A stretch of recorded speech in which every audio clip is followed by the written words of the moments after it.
बलूचिस्तान की सरजमीन पाकिस्तान के दिल की तरह है, लेकिन बदकिस्मती से ये खित्ता तवील अरसे से दहशतगर्दी की लपेट में रहा। दहशतगर्द अनासर ने न सिर्फ बलूचिस्तान के अमन को तबाह करने की कोशिश की, बल्कि इसके असरात बराह रास्त कराची जैसे बड़े शहर पर भी पड़े, जहां एक तरफ सरहद पार से आने वाली साजिशें बलूचिस्तान को खून में नहला रही थीं, वहीं दूसरी तरफ इनकी बाज़ गश्त कराची की गलियों और बाजारों तक सुनाई देती रहीं। दहशतगर्द तंजीमों ने बलूचिस्तान को अपना अड्डा बना लिया और वहां से मिलने वाला असला और बारूद कराची के मुख्तलिफ ग्रोहों के हाथ में पहुंचने लगा। यही वजह थी कि कराची का अमन भी मुसलसल दाव पर लगता रहा। ये असला न सिर्फ दहशतगर्दी को हवा देता रहा, बल्कि गैंग वॉर, टारगेट किलिंग और बत्ताखोरी जैसे जराइम की बुनियाद भी बन गया। नाजायज असले की खरीदो फरोख्त ने नौजवान नस्ल को भी तबाही की तरफ धकेल दिया था। जो नौजवान कलम और किताब के साथ मुस्तकबिल संवारने की ख्वाहिश रखते थे, वही नौजवान बंदूक और कारतूस के साए तले जिंदगी गुजारने पर मजबूर हुए। यही असलहा दहशतगर्दों और गैंग्स को ताकत देता रहा और यही ताकत अवाम की जानो माल को यरगमाल बनाती रही। दोनों खित्तों को गैर कानूनी असलहे ने एक दूसरे से जोड़ दिया और पाकिस्तान के अमन को सबोताश करने की कोशिश की जाती रही। मुसाफिर बसों को पहले असलहे के जोर पे रोका जाता और फिर इनमें मौजूद लोगों को शनाख्त करके मार दिया जाता। ऐसे कई वाक़यात अब तक बलूचिस्तान में हो चुके हैं। हाल ही में कराची से कोयटा सफ़र करने वाले मशहूर कव्वाल माजिद अली साबरी, जो हमारी रमज़ान ट्रांसमिशन का भी हिस्सा रह चुके हैं, इनका ग्रुप कोयटा अपने फ़न का मुजाहरा करने जा रहे थे, लेकिन इन्हें शायद ये नहीं पता था कि ये सफ़र इनकी ज़िंदगी का आखिरी सफ़र साबित होगा। जिस मुसाफिर कोच में कव्वाल ग्रुप सवार था, इसे दहशतगर्दों की जानिब से रोकने की कोशिश की गई और बस ना रोकने पे अंधाधुंध फायरिंग की गई, जिसके नतीजे में कई लोग हलाक और जख्मी हुए। वीडियो में बच जाने वाले लोग ज़ारो कतार रोकर इस बात को पूछते रहे कि आखिर इनका जुर्म क्या था।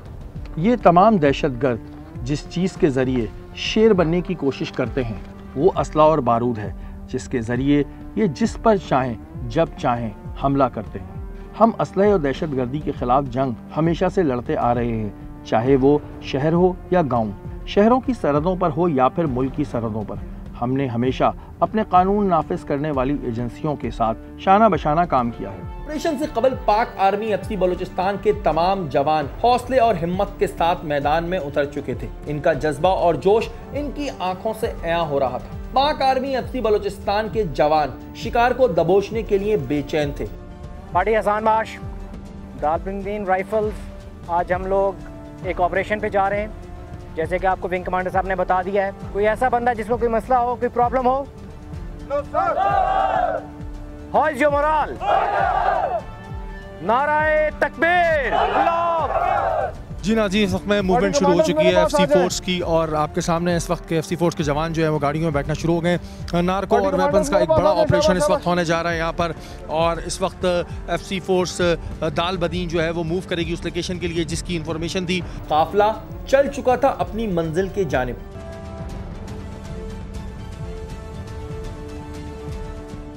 टेढ़े मेढ़े रस्तों से हुए हम एक मुकाम पे जा पहुंचे। हमें ये ऑपरेशन गन शेरों के इलाके में करना था। तकरीबन 5 से 8 किलोमीटर दूर गाड़ियों को रोक लिया गया। रोशनी अंधेरे में तब्दील हो चुकी थी। हर टीम अपना अपना काम अंजाम देने के लिए निकल चुकी थी।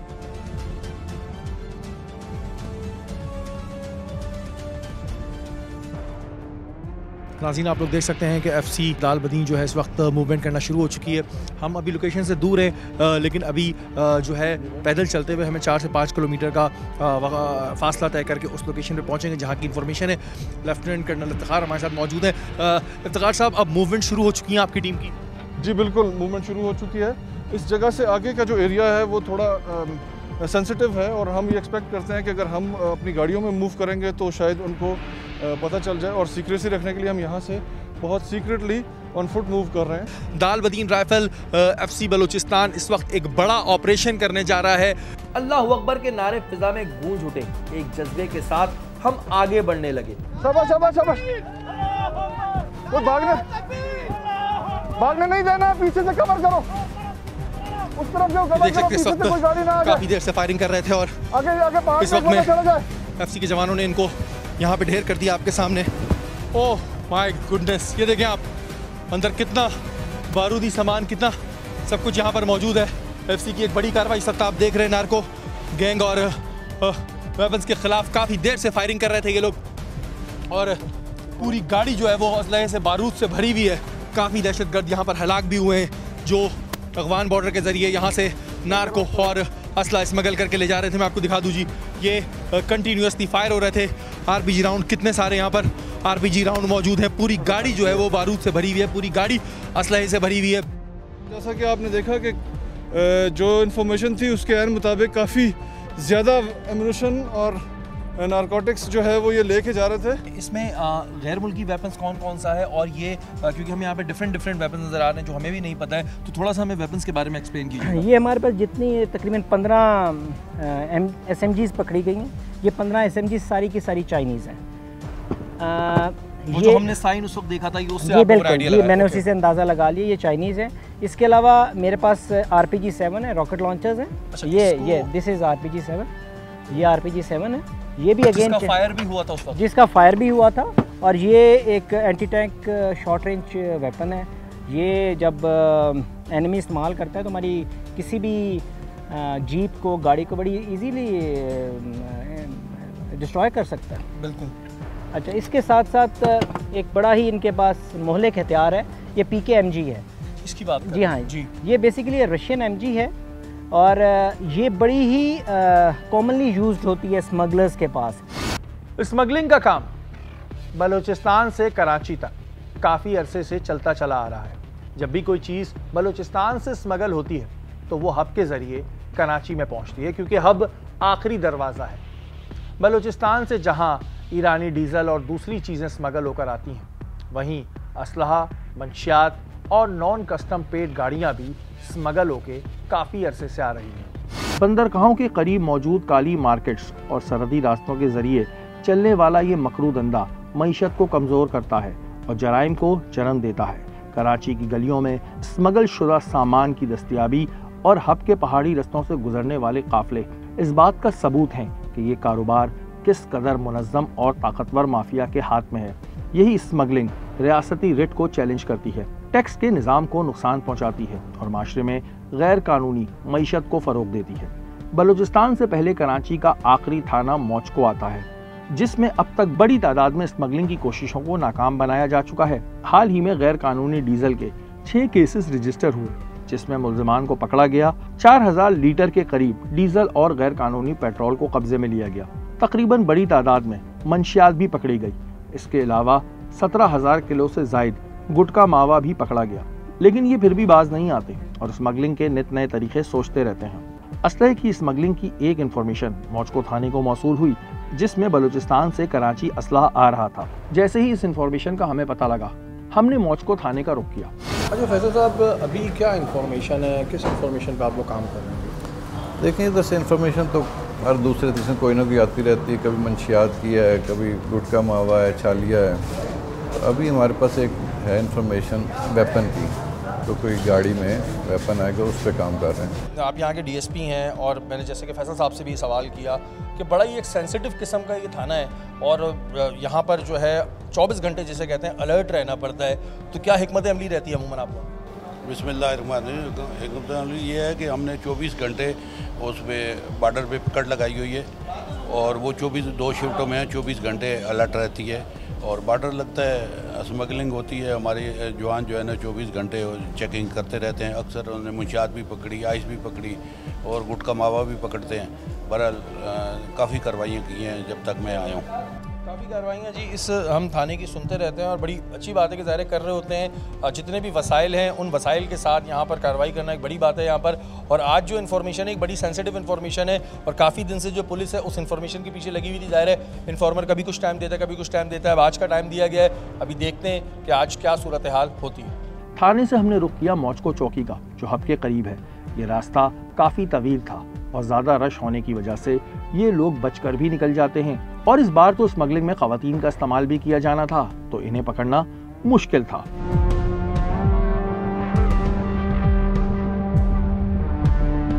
अच्छा नाज़रीन, ये रास्ता जो है ये हब की तरफ जा रहा है, और ज़ाहिर है जैसे ही हब में क्रॉस होते हैं तो फिर बलूचिस्तान की हदूद जो है वो शुरू हो जाती है।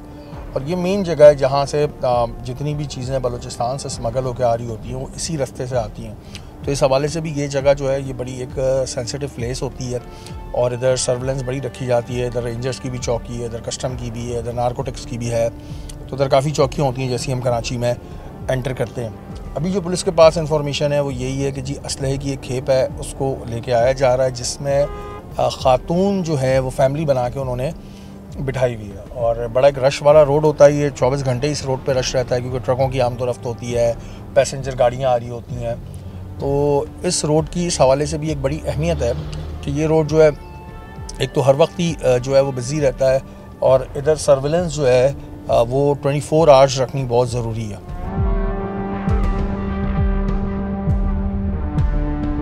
हम मौचको थाने की चौकी पहुंच चुके थे। वहां पर डीएसपी और एसएचओ मौचको के साथ हमने इस केस पर मजीद प्लानिंग की। जी नाज़रीन, इस वक्त हम मौचको की चौकी पे मौजूद हैं और ये पहली चौकी होती है पुलिस की जब आप बलूचिस्तान में एंटर होते हैं, लेकिन पहले रेंजर्स की आती है, कस्टम की, एंटी नारकोटिक्स की एंड देन पुलिस की ये पहली चौकी। और इस चौकी पर हर वक्त जो है वो सर्विलेंस रहती है पुलिस की।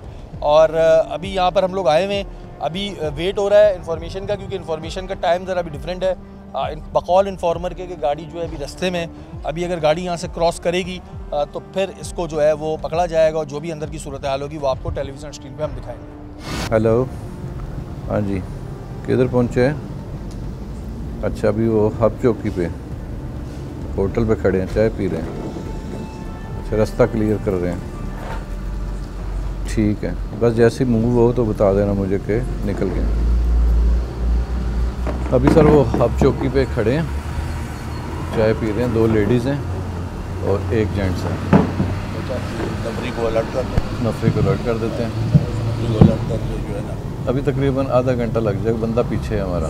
अपनी नफरी को तो रेडी कर दो। ठीक है सर। तो फैसल भाई, अभी जो इन्फॉर्मर है उनके पीछे ही है? जी जी।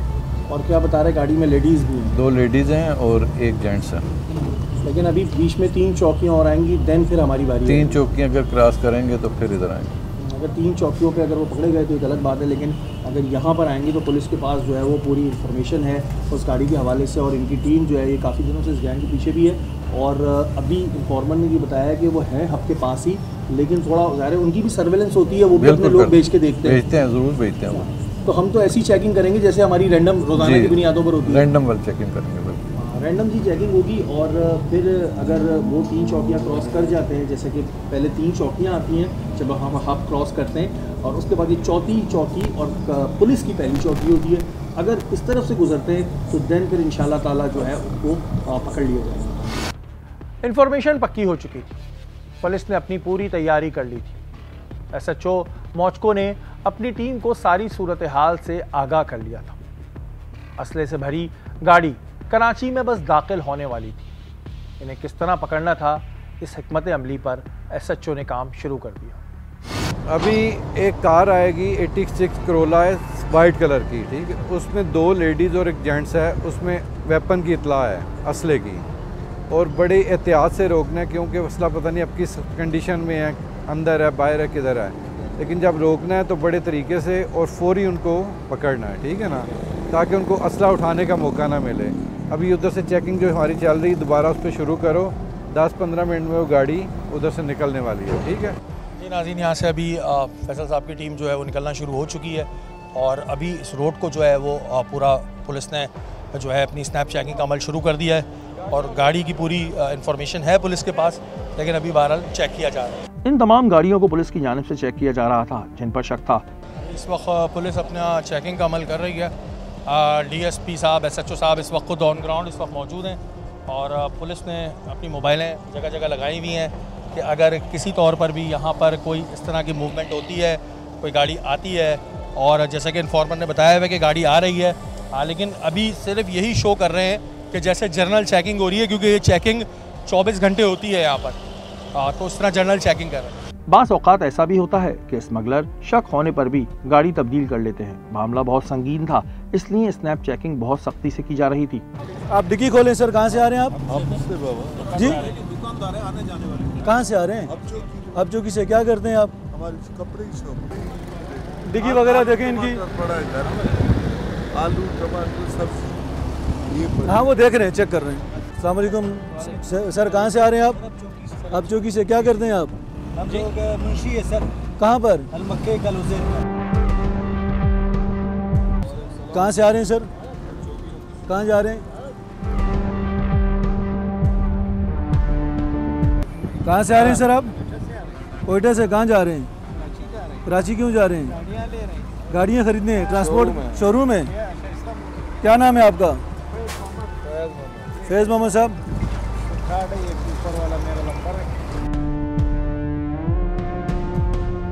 अभी स्नैप चेकिंग की जा रही थी कि पुलिस को वो गाड़ी नजर आई जिसका इंतजार था।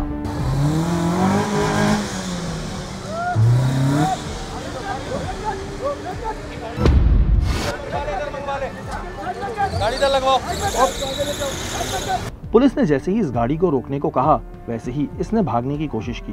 पुलिस के जवानों ने बड़ी टेक्निक के साथ इस गाड़ी को रोका।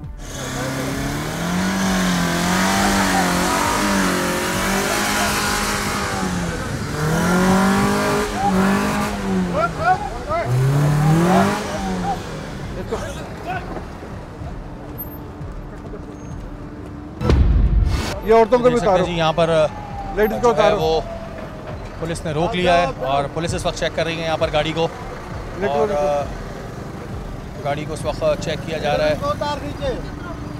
साइड में आ जाओ, साइड में आ जाओ। गाड़ी की तलाशी लेनी शुरू की तो गाड़ी में से असलहा बरामद होना शुरू हो गया। ये नीचे से सीट चेक करो पहले, और उधर से सीट चेक करो। रिटेलिएशन शुरू करी है। ये देखें जी, 2 पिस्टल खवातीन के पास से निकली हैं। ये देखें जी, ये खवातीन के पास से 2 पिस्टल निकली है। ये देखें, ये लेडी पुलिस ने, लेडी सेक्शन ने भी इनके पास से बरामद की है। दो पिस्टल्स खवातीन के पास से बरामद हुई हैं। ये देखें जी, लोडेड वेपन्स हैं और ये दोनों खातून के पास से लोडेड वेपन निकली है। गाड़ी को अब चेक किया जा रहा है। गाड़ी का बोनट जैसे ही खुला वैसे ही इसमें असलहा कपड़े में लिपटा हुआ निकला। पुलिस गाड़ी को चेक कर रही है, लोडेड वेपन गाड़ी के अंदर से निकली। ये देखें जी, ये असलहा रखा कहाँ था कि किसी का दिमाग भी काम ना करे। और ये पुलिस की इस वक्त में ज़बरदस्त कार्रवाई हुई है। आप इस कार्रवाई में देख सकते हैं कि बड़ा वेपन जो है यहाँ से बरामद हो रहा है। खवातीन जो थी इनके पास लोडेड था, और ये गाड़ी ऐसी है कि किसी का शक ना जाए कि जी पुरानी सी गाड़ी है, फैमिली बैठ के उसमें आ रही है। लेकिन ये इस वक्त पुलिस पूरे तरीके से गाड़ी को चेक कर रही है। जगह से, मुख्तलिफ जगहों से गोलियाँ और ये सारी चीज़ें बरामद हो रही हैं गाड़ी के अंदर से। फैसल साहब, ऐसी गाड़ी पे तो शक भी नहीं जाता वैसा। पुरानी गाड़ी है, लेडीज बैठी हुई, बंदे कहते हैं चलो ये जाने दो, गुजरने दो। और लेडीज के पास से भी जो है वेपन बरामद हुए हैं। 2 वेपन लेडीज से लोडेड थे, वो सारे लोडेड वेपन थे। यहाँ से गाड़ी को पकड़ लिया आज तक बोनट को चेक करने का कोई रिवाज नहीं है। यानी डिग्गी चेक की जाती, अंदर चेक किया जाता है। ये तो चेक किया, वैसे ही खोला कि चलो इसमें देखें कि उसमें कुछ तो नहीं है। तो 2 पिस्टल अंदर से निकले हैं, 2 है। और ये बात फिर आपकी सही थी कि ये कहीं करीब से ही असला रखा गया, क्योंकि इसको आगे रख के क्रॉस करना था। सिर्फ क्रॉस करने वाला, क्रॉस करना था। बोनट के अंदर असला नॉर्मली ज़ाहिर है, और इस तरह की गाड़ी के बोनट के अंदर कोई खुफिया खाना होता भी नहीं है, तो इस तरह चेक नहीं होता। लेकिन बहरहाल पुलिस ने इस वक्त यहाँ पे रोका है और इसको भागने का मौका नहीं दिया, वरना गाड़ी चढ़ा रहा था पुलिस वालों पे। लेकिन जिस तरह पुलिस ने रोका है, अभी गाड़ी को लेके चलेंगे चौकी की तरफ, और जो आगे की कार्रवाई होगी वो आपको दिखाएंगे। पुलिस ने गाड़ी और मुल्जिमान को अपनी तहवील में ले लिया। पुलिस ने तमाम मुल्जिमान और असले को अपनी तहवील में लिया और पुलिस चौकी पहुंच गए। वहां आने के बाद मुल्जिमान ने क्या इंकिशाफ किया, यह असलहा कहां से आ रहा था और किसके पास जाना था, आइए आपको दिखाते हैं। पुलिस की कार्रवाई देखी और एक कार्रवाई के नतीजे में गाड़ी में से जो है वो बड़ी तादाद से असला बरामद हुआ है, जिसे कराची जो है ये स्मगल किया जाना था। और जैसे कि पुलिस ने इसके ऊपर काफ़ी टाइम से रैकी भी कर रही थी इस गैंग के ऊपर, और पुलिस ने फाइनली इनको पकड़ लिया है। 3 चौकियाँ क्रॉस करके वो यहाँ तक पहुँचे, लेकिन जैसी पुलिस की चौकी तक पहुँचे वैसे ही ये कानून की गिरफ्त में आ गए। क्या नाम है तुम्हारा? शहजाद हुसैन। शहजाद नाम है। शहजाद, क्यों असला स्मगल कर रहे थे? सर ये अमीर हमजा ने दिया था। किस तरह आए थे उधर से, हादसे कैसे आए? सर पहले मैं वड में था, फिर मैं आया इधर मजदूरी ढूंढने के लिए इधर हब चौकी में। हाँ। फिर उसके बाद में मेरा बीवी आया। हाँ। फिर हमारे को अमीर हमजा मिल गया। उसने बोला मेरा गाड़ी चलाओ और आपको जो है ना मुआवजा देंगे। एक मैं लेडीज़ दे रहा हूँ, वो आपने यूसुफ गोड पहुँचाना है। क्या बोला कि लेडीज़ के पास क्या है? उसने ये बोला था कि असला है। अच्छा, लेडीज़ अपना उधर किसके पास जाना था? असला जिसने लेना था वो कौन बंदे का क्या नाम बताया था? सर उसका अकबर सराय की है। हाँ। यूसुफ गोड में। यूसुफ गोड में। जी सर। अच्छा, फिर तुम लोग अपना उधर देख के आगे क्या प्रोग्राम, क्या बोला था उसने, किधर जाना है? उसने बोला वापस आओ, फिर आपको जो है ना 5-5 हज़ार फ़ी बंदा दूंगा। अच्छा ये मुझे बताओ, ये फैमिली क्यों बिठाते हो और पहले कितनी दफ़ा असला तुमने इधर से उधर किया है? सर ये मेरा पहला चक्कर है। तो यार एक तो ये सबका ही पहला चक्कर होता है, जो पकड़ा जाता है ना उसका पहला चक्कर होता है। तो बीवी बिठा के लाने का मकसद क्या था, ताकि पुलिस या और जो बीच में इदारे आते हैं ना रोकें? जी सर।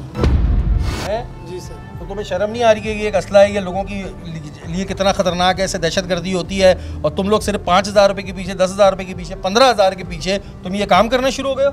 तो सर मजबूरी है। कौन सी ऐसी मजबूरी है? सर रोज़गार नहीं है, गुर्बत है। तो रोज़गार नहीं है तो लोगों को मौत बांटोगे तुम लोग? तुम इसकी बीवी हो?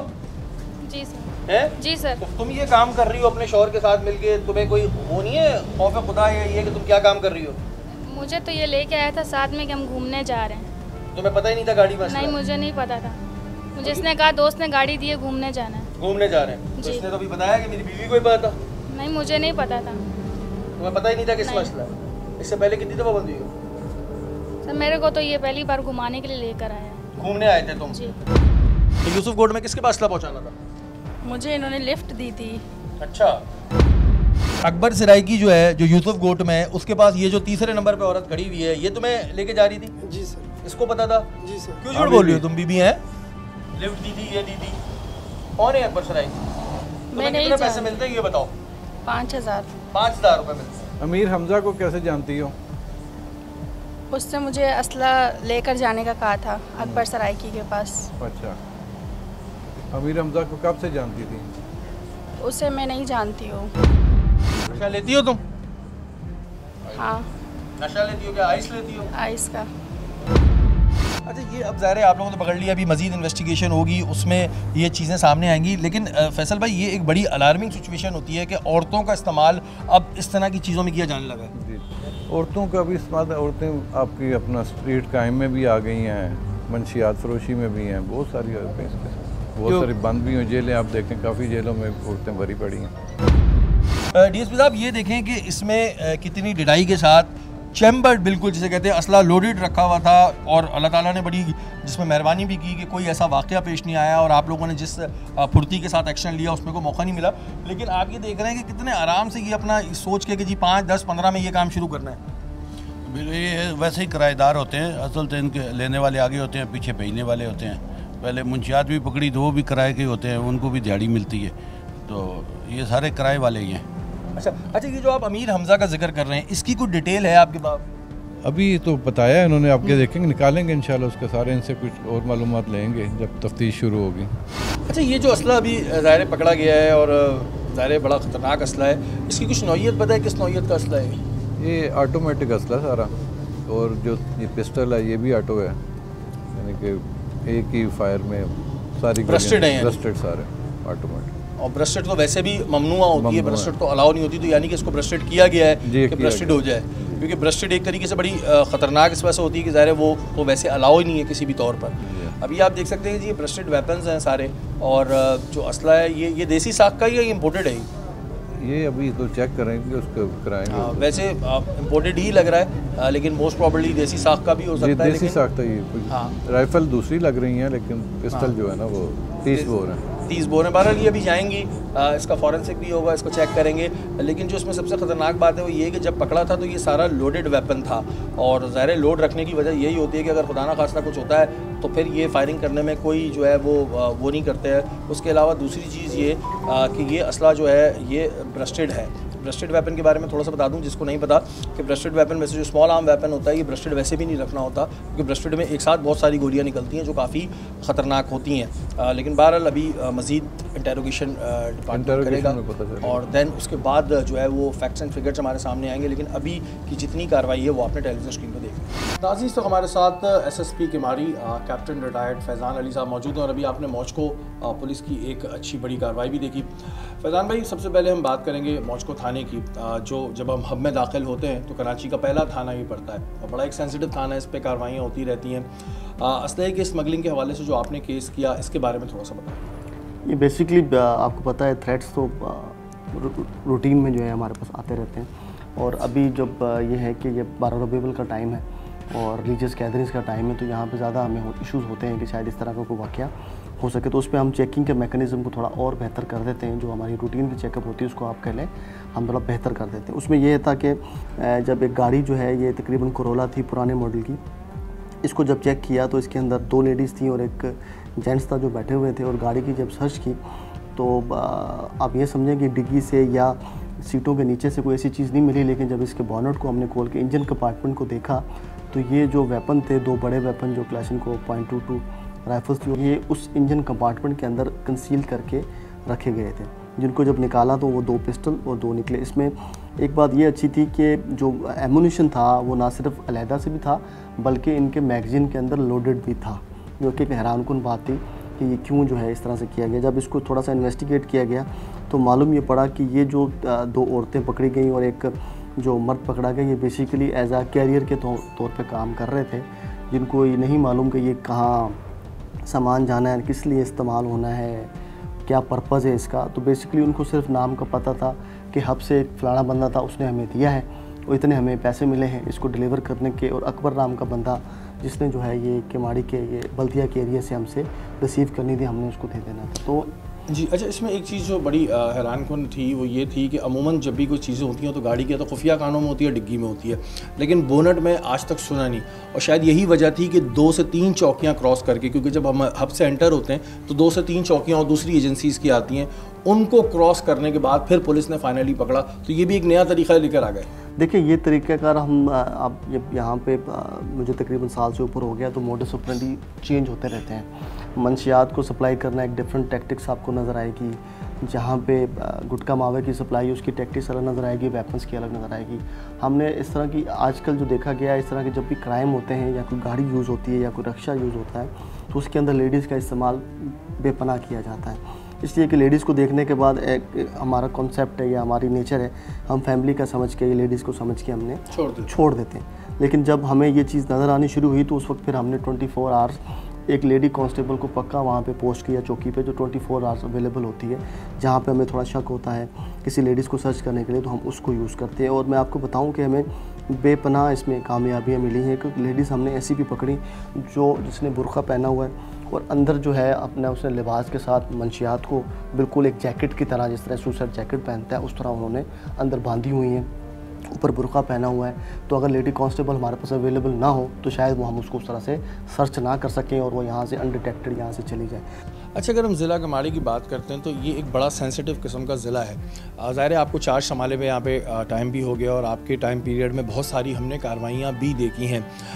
कौन से ऐसे थाने हैं जिन पर ज़्यादा फोकस रखना पड़ता है आप लोगों को? देखिए हर किस्म का क्राइम केमाड़ी में आपको मिल जाता है, लेकिन अगर आप स्ट्रीट क्राइम की बात करेंगे और हेनियस क्राइम की बात करेंगे तो आप फोकस करूँगा तो मैं इताहत टाउन थाना है, सईदाबाद हमारा है, डॉक्स थाना है, साइट ए साइट बी को यहाँ पे इंडस्ट्री इतनी बड़ी है, लोगों का आना जाना बहुत ज़्यादा होता है और यहाँ पे अगर स्ट्रीट क्राइम होता है तो उसकी हू एंड क्राई ज़्यादा होती है, क्योंकि इंडस्ट्री है, लोग फिर उनका कॉन्फिडेंस नहीं होता लोगों का यहाँ पे आने के लिए। तो ये जो 4 थाने, स्ट्रीट क्राइम 5 थाने, स्ट्रीट क्राइम के हवाले से इन पे फोकस हमारा हमेशा से रहता है। अच्छा, चेक एंड बैलेंस के हवाले से क्या रहता है? अगर हम बात करते हैं कि थाने की अपनी नफरी के ऊपर चेक एंड बैलेंस, हमने ज़ाहिर काफ़ी सुना है कि आपका अपना चेक एंड बैलेंस बड़ा स्ट्रॉन्ग होता है और पुलिस एक वो वाहिद इदारा है जिसमें एहतसाब का अमल बहुत ज़्यादा होता है, जो ख़ुद अफसरान करते हैं, ये हमने पर्सनली देखा है। तो आपकी भी कुछ ऐसी चेक एंड बैलेंस रहती है कि अगर कोई ऐसा है कि जो किसी तरह किसी भी मामले में इन्वॉल्व है तो उसके ऊपर भी रहती है? देखिए 2-3 चीज़ें हैं एहतसाब के मामला जो हैं। एक तो कुछ चीज़ें होती हैं जो हमें ख़ुद डायरेक्टली नॉलेज में आ जाती हैं या थ्रू सोशल मीडिया में पता चल जाता है, वीडियोस वायरल हो जाती हैं, कोई मैसेजेस आ जाते हैं। वैसे भी हमारी अपनी जो इंटेलिजेंस है वो हमें बता देती है कि सर ये बंदे इस चीज़ में इन्वॉल्व हैं, तो हम खुद उस पर इंक्वायरी करने के बाद प्रॉपर मतलब एविडेंस के साथ इंक्वायरी भी करते हैं और जो इसमें कसूरवार निकलता है उसको सज़ा भी देते हैं। अच्छा, ये सवाल मैंने थोड़ा सा नाज़रीन को बता दूं इस वजह से किया था कि ज़ाहिर मैं तो ये चीज़ जानता हूं और मैं देखता भी हूं, लेकिन आवाम के शायद जहन में ऐसा होता होगा कि जी नहीं होता। तो मैं पर्सनली आपको बता रहा हूं कि अगर आपके साथ, क्योंकि झूठे कंप्लेन करने वाले भी बहुत हैं हमारे यहाँ, बहुत सारे ऐसे हैं जो झूठी कंप्लेंट्स करते हैं लेकिन वो पता लग जाती है। अगर कोई ऐसा किसी के साथ कुछ हो रहा हो जो वाकई जेन्युइन चीज़ हो तो आप आके बेधड़क यहाँ पर अपनी शिकायत दर्ज करा सकते हैं। कि बात मैं इंश्योर इस वजह कर रहा हूँ कि मैं पर्सनली देखता रहता हूँ कि अगर इनके पास, अफसरान के पास कोई शिकायत आती है तो वो ज़रूर चेक किया जाता है। ऐसा नहीं है कि नहीं जी अगर पुलिस में है तो जी कुछ भी कर सकता है, ऐसा बिल्कुल नहीं है। कोई मैसेज देना चाहेंगे आप स्पेशली आवाम को? आवाम के लिए हमेशा से एक मैसेज रहा है कि कम्युनिटी पुलिसिंग का एक कॉन्सेप्ट है जो कि पूरी दुनिया में चलता है और हम समझते हैं कि ये एक बहुत ही अच्छी चीज़ है जिसको अगर हम पाकिस्तान में भी और कराची में अब कह लें, पूरे पाकिस्तान की बात करूँगा, अगर इसको भी इम्प्लीमेंट किया जाए और कम्युनिटी पुलिस के साथ हैंड एंड ग्लव होकर काम करे तो मैं समझता हूँ उसके रिज़ल्ट बड़े अच्छे होते हैं। उसमें आवाम से यही है कि अगर आप ऐसी कोई चीज़ देखते हैं जो इलीगल है, या जहाँ पे किसी किस्म की पुलिस की पैटर्नाइज चल रही है, या जहाँ पे पुलिस का कसूर है, या जहाँ पे पुलिस की ओवरलुक है, वो चीज़ों को नहीं देख सक रहा है, उसकी नॉलेज में नहीं आ रही, तो आप ज़रूर उसकी निशानदही करें। निशानदही के लिए आप थाने में कर सकते हैं। अगर थाने में कॉन्फिडेंस नहीं है आपको, तो आप मेरी ऑफ़िस में आके कर सकते हैं, मेरे नंबर पे मुझे व्हाट्सएप कर सकते हैं, तो हम उस पर ज़रूर एक्शन करेंगे। बिल्कुल जी, आवाम को यही मैसेज है कि हम ये बातें करते रहते हैं कि जी हमारे साथ ये हो गया, लेकिन अगर हम वाकई में पुलिस की मदद करें, ये बात मैं गारंटी के साथ कर सकता हूँ कि अगर आपको थाने पे कॉन्फिडेंस नहीं है, आप यहाँ पे आके बता दें, आपका नाम भी सिग़-ए-राज़ रहेगा। और ये बात जो SSP साहब ने करी, ये पर्सनली मैं इसको बड़ा इस वजह से एडमायर करता हूँ कि मैं काफ़ी सालों से काम कर रहा हूँ कि जहाँ जहाँ पुलिस में जो चीज़ बुरी होती है वो बिल्कुल हाईलाइट की जाती है, आप भी कर सकते हैं और उस पर एक्शन होता है। और डिपार्टमेंट की अगर मैं बात करता हूँ, वहाँ पर इस तरह एक्शन नहीं होता भी होगा तो हमें नहीं पता चलता, लेकिन पुलिस का एक्शन दिखता भी है। वहीं पुलिस की बहुत शहादतें भी हैं, बहुत सारे कारनामे भी हैं, बहुत सारे अच्छे काम भी हैं। इस चीज़ को भी याद रखें, क्योंकि ये चीज़ हमेशा याद रखिएगा कि पांचों उंगलियां कभी बराबर नहीं होती हैं। बहुत शुक्रिया, थैंक यू सो मच। गैर कानूनी असले की स्मगलिंग की एक और कोशिश नाकाम बना दी गई। अगर ये असला खुदा न खास्ता उन लोगों तक पहुंच जाता तो ना जाने कौन कौन इसका शिकार होता, ये तो वक्त ही बताता। लेकिन पुलिस ने एक अच्छी कार्रवाई करते हुए इन मुल्ज़िमान को अपनी गिरफ्त में ले लिया। इन मुल्ज़िमान ने एक शख्स का नाम बताया है जिसकी तलाश अभी जारी है, और हम उम्मीद करते हैं कि वो भी बहुत जल्द कानून की गिरफ्त में होगा।